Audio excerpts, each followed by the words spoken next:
नमस्कार साथियों, मैं सुरेंद्र कुमार स्वागत करता हूं सरोकार एग्री इंस्टीट्यूट के यूट्यूब चैनल पर। तो जिन विद्यार्थियों ने अभी तक हमारे चैनल को सब्सक्राइब नहीं किया है वे चैनल को सब्सक्राइब कर ले, way after that bell icon के बटन को प्रेस कर ले ताकि आने वाली वीडियो का नोटिफिकेशन आपके पास बहुत ही जल्द प्राप्त हो सके। आइए हम आज की क्लास को शुरू करते हैं।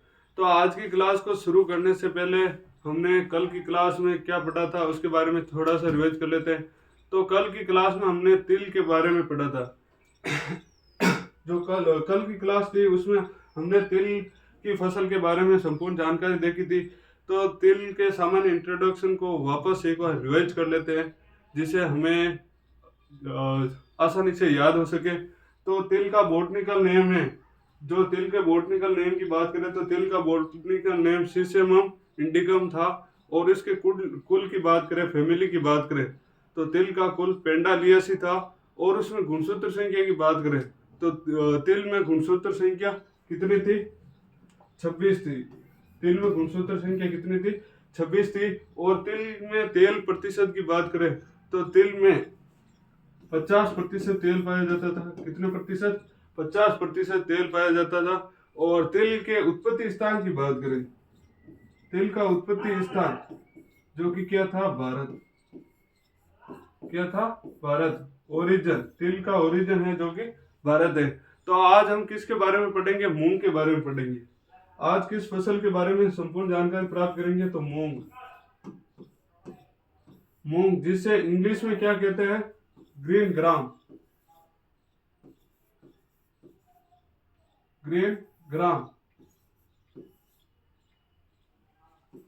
ग्रीन ग्राम कहते हैं या मूंग बेन। इसके बारे में हम संपूर्ण जानकारी देंगे।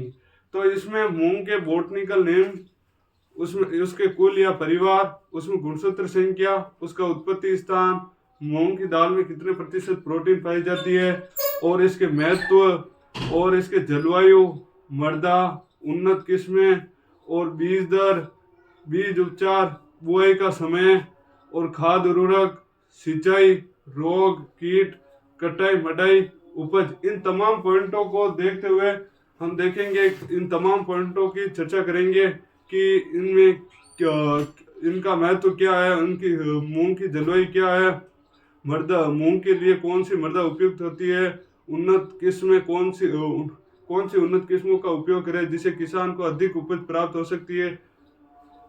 तो हम देखते हैं जो ये चित्र है वो मूंग के बीज है। किसके बीज है? मूंग के सीड, मूंग के बीज। अब इसके बॉटनिकल नेम की बात करें तो मूंग का बॉटनिकल नेम जो कि क्या है? विग्ना रेडिएक्टा। विग्ना रेडिएक्टा। जो मूंग का बॉटनिकल नेम है वो है विग्ना रेडिएक्टा। इसके कुल की बात करें, इसके कुल या फैमिली या परिवार की बात करें तो इसका परिवार है जो कि फेबेसी, फेबेसी या लेग्यूमिनेसी।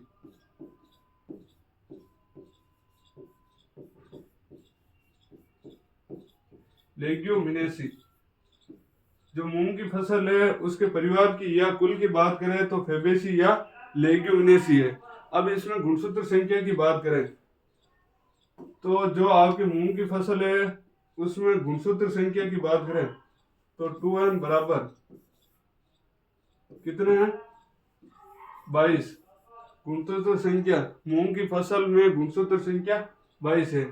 और इसके उत्पत्ति स्थान की बात करें, उत्पत्ति स्थान या ओरिजिन की बात करें तो मूंग का ओरिजिन है जो कि क्या है? भारत। क्या है? भारत है। और मूंग एक दलहनी फसल है। मूंग किस प्रकार की फसल है? तो मूंग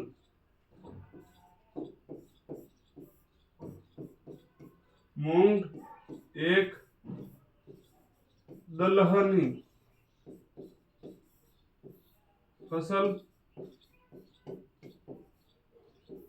है। मूंग में प्रोटीन की बात करें, मूंग की दाल में प्रोटीन की बात करें तो प्रोटीन कितने प्रतिशत पाई जाती है?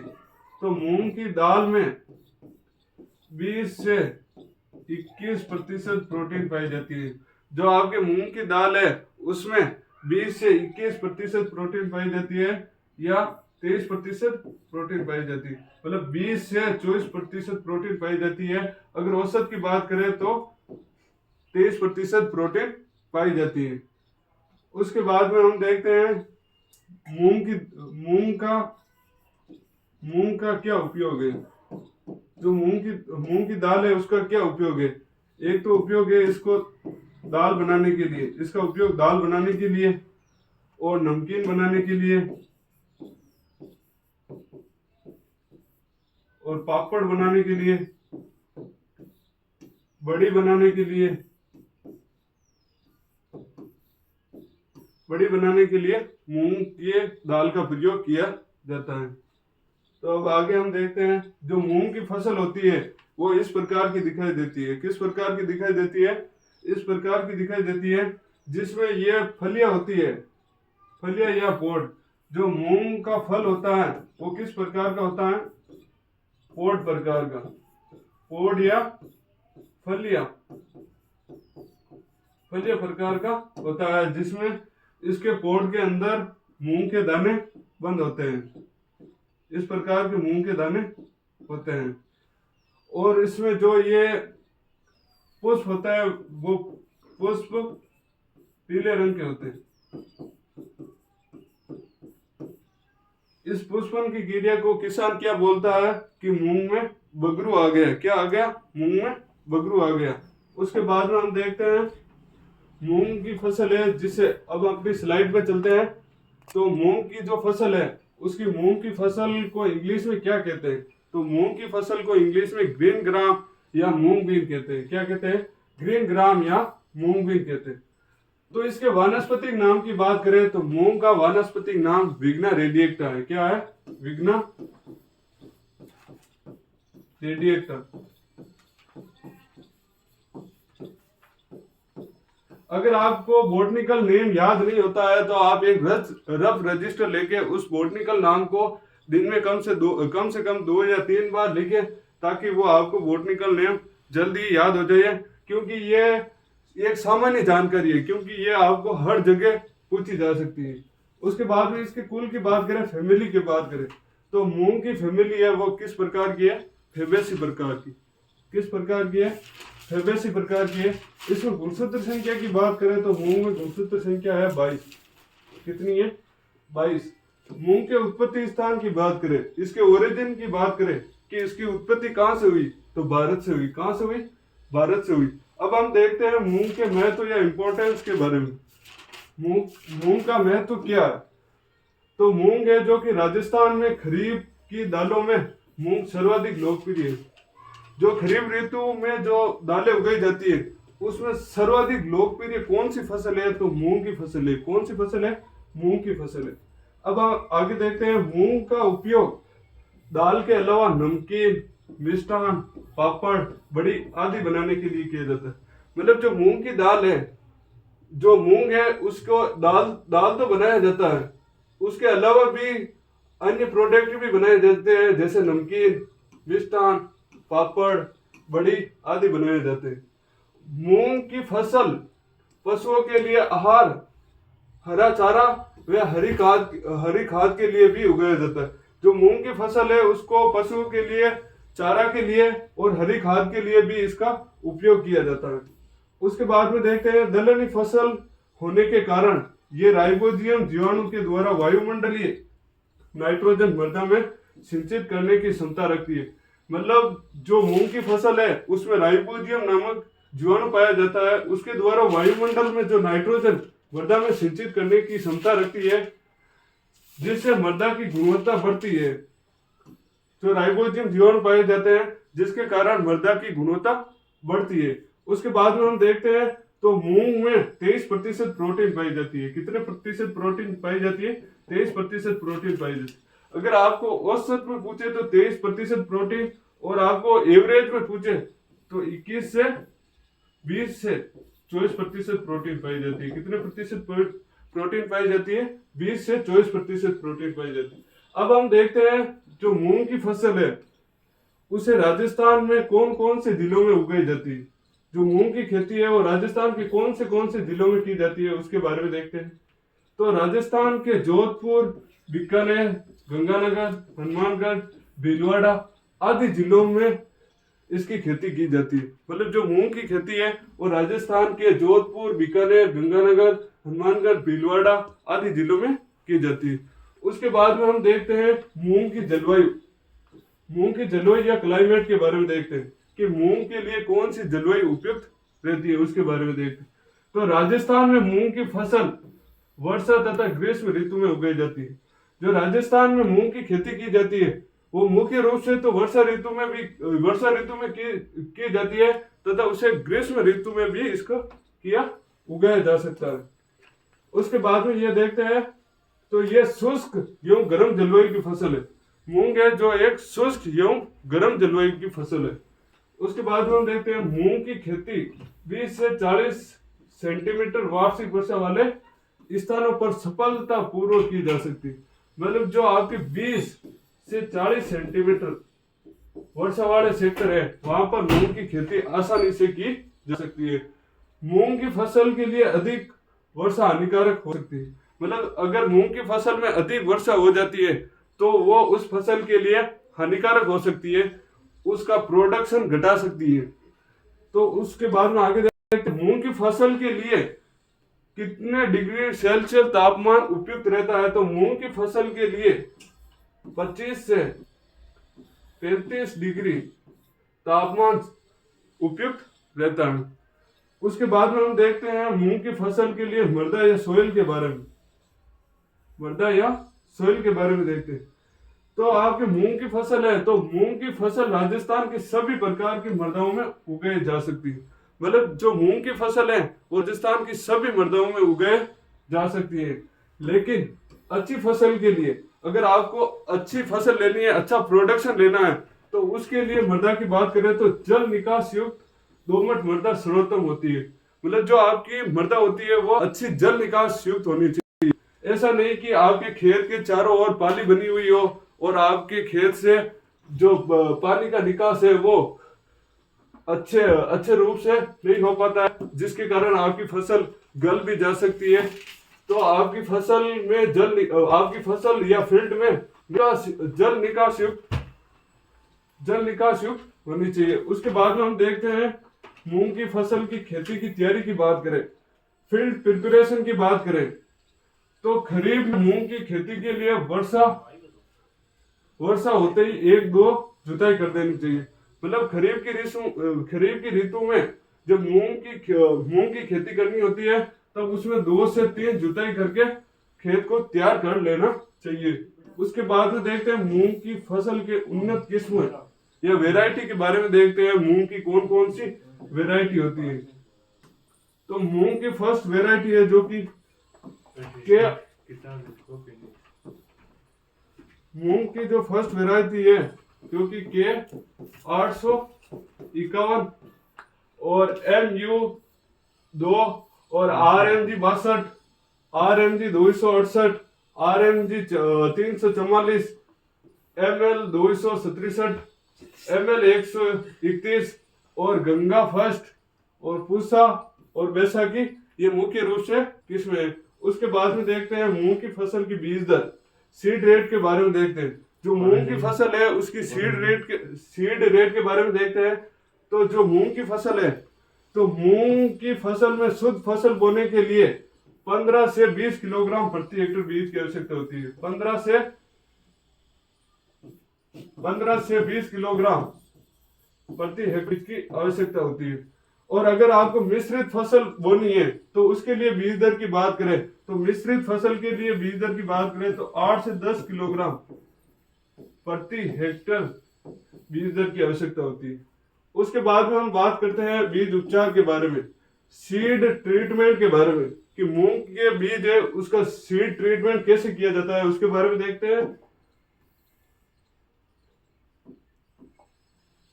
तो बुआई से पूर्व प्रति किलोग्राम बीज को 3 ग्राम थायरम या 2 ग्राम कार्बोडिजम से उपचारित करने के बाद राइबोजियम कल्चर से उपचारित करें।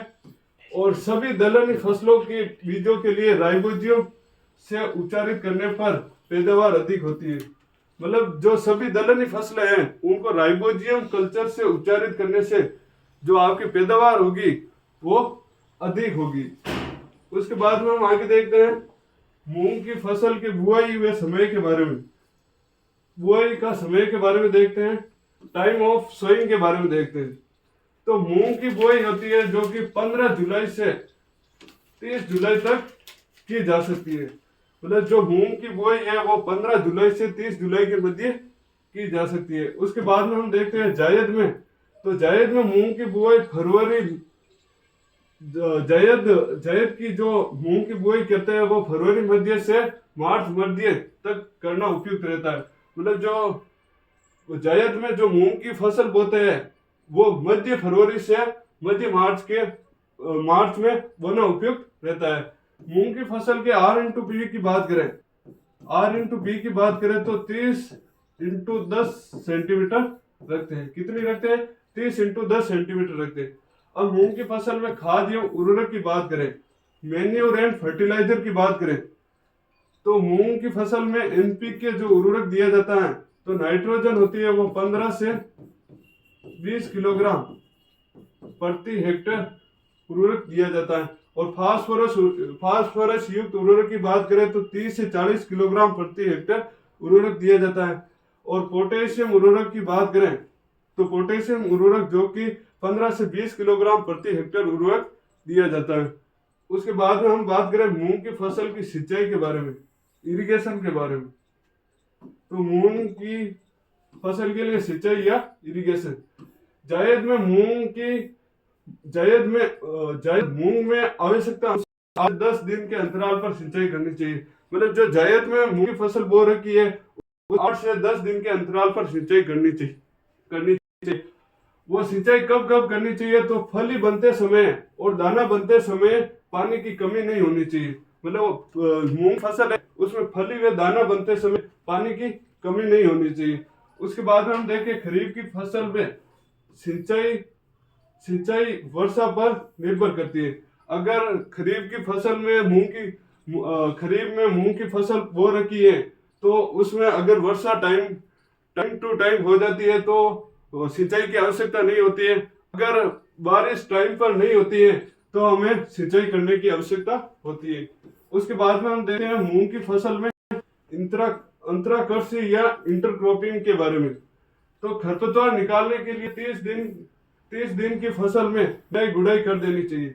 मतलब अगर आपकी फसल में खरपतवार है तो आप फसल की बुआई के 30 दिन बाद उसमें निराई गुड़ाई कर देनी चाहिए।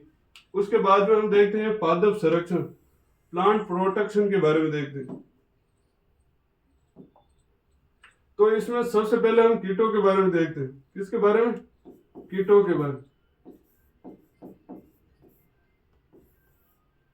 तो कीट में मोइला, सफेद मक्खी, फली छेदक, पत्ती बीटल के लिए मोनोक्रोटोफॉस जो कि 36 WE 1.25 लीटर प्रति हेक्टेयर की दर से छिड़काव करें।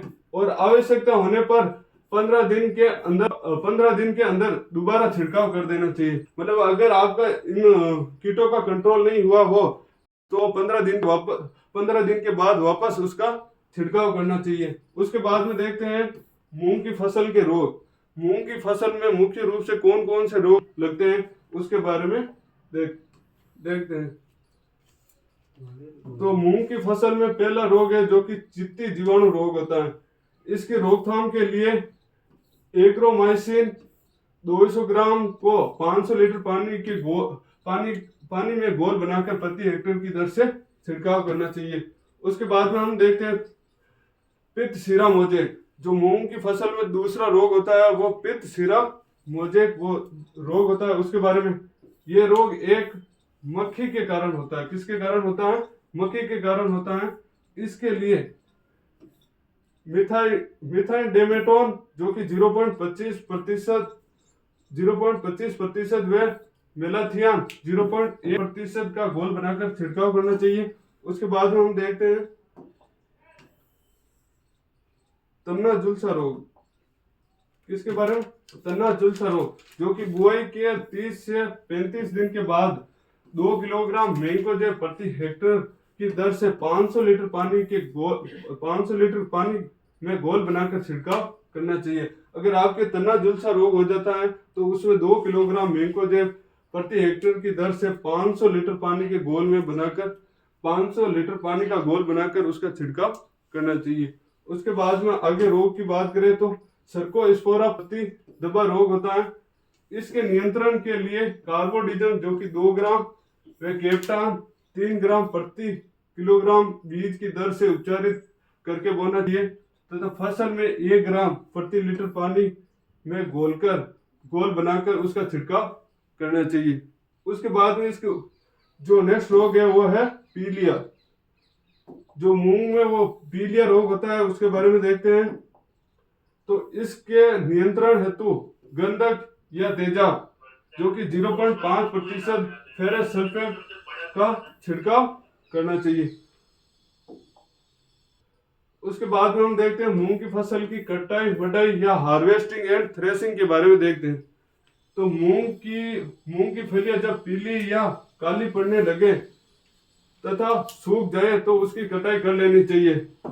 अधिक सूखने पर फलियां चटकने का डर रहता है, मतलब अधिक फलियां सूख जाती है तो फलियों का चटकने का डर होता है। मतलब चटकने का मतलब होता है फलियों का जमीन पर गिर जाना।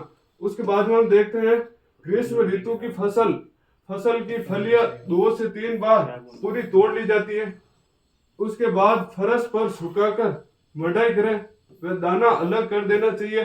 व थ्रेशर द्वारा या डंडे के द्वारा दाने को अलग किया जा सकता है। उसके बाद में इसकी उपज की बात करें, मूंग की फसल की उपज की बात करें तो मूंग की फसल से प्रति हेक्टेयर उपज 8 से 10 क्विंटल प्रति हेक्टेयर उपज प्राप्त होती है।